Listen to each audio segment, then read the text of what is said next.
जादुई टीवी। सुनो, तुम्हारे बाबूजी तो कब के गुजर गए। अब उनका जो सामान है वो पड़े पड़े कबाड़ा हो रहा है।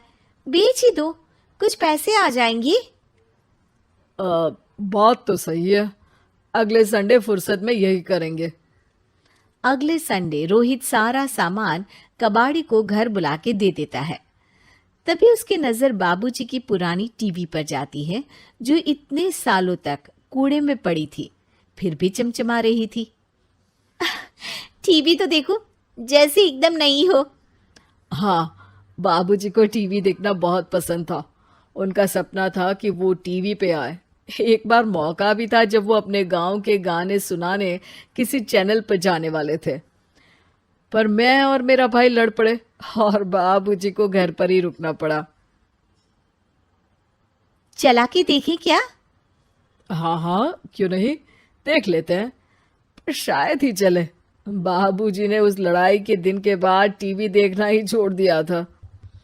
टीवी चालू करने के लिए उसमें केबल वायर लगा दिया जाता है। एक न्यूज चैनल चालू हो जाती है। स्वर्ग की सीढ़ी के रास्ते हैं तीन, तीनों के तीन रास्ते हैं संगीन।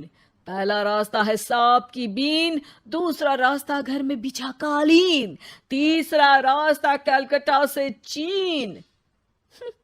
ये क्या बकवास खबर है, कुछ अच्छा लगा दो। अरे आप बोलो तो सही, कोई अच्छी खबर सुना देता हूं। मेरा तो काम ही खबर देना है।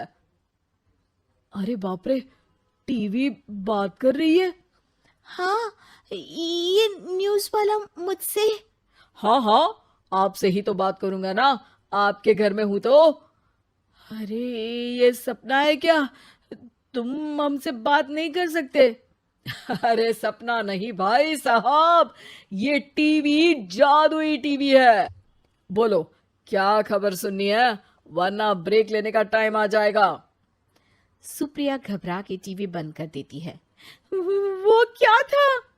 अरे एक बार और चालू करके देखे, फिर से बात करेगा तो चैनल बदल देंगे।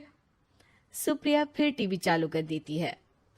अरे ऐसा कोई मुंह पे टीवी बंद करके जाता है क्या? मुझे बुरा लगा आपका नेचर। चाय पानी तो पूछो। सुप्रिया टीवी के बटन से चैनल बदल देती है। अब टीवी पर एक फिल्म चल रही है। अरे ये तो सूर्यवंशम है ना? हाँ, और ये ठाकुर को जहर की खीर दे दी और उसको पता भी नहीं है। ए भाई, खीर मत पीना, उसमें जहर है, मत पीना।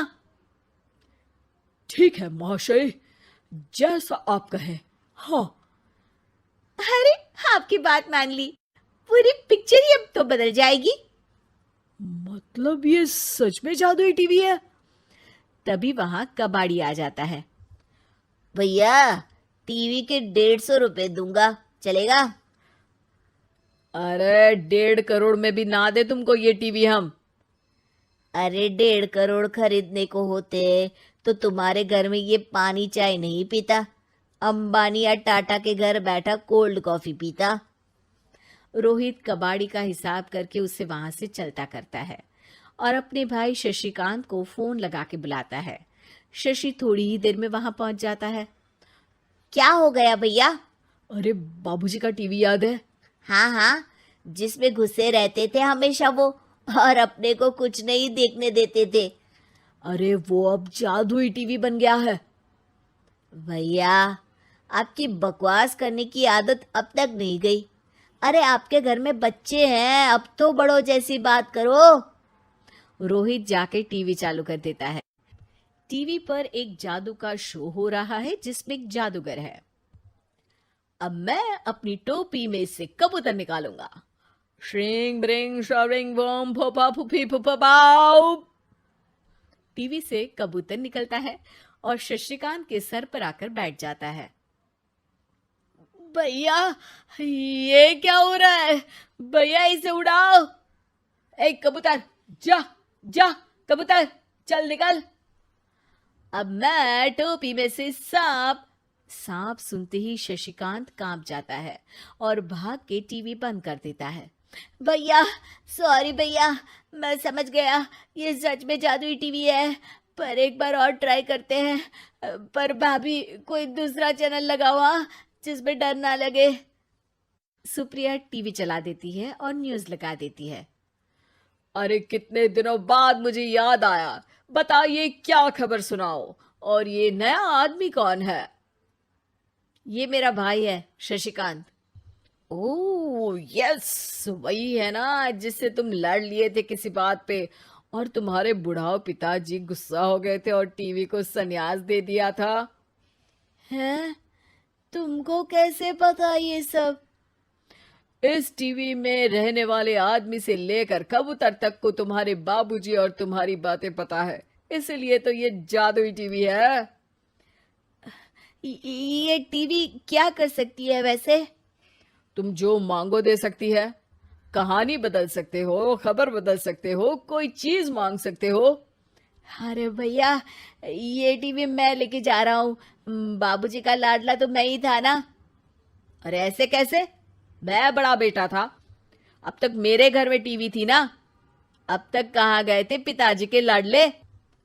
तुम्हारी गलती का एहसास भी है।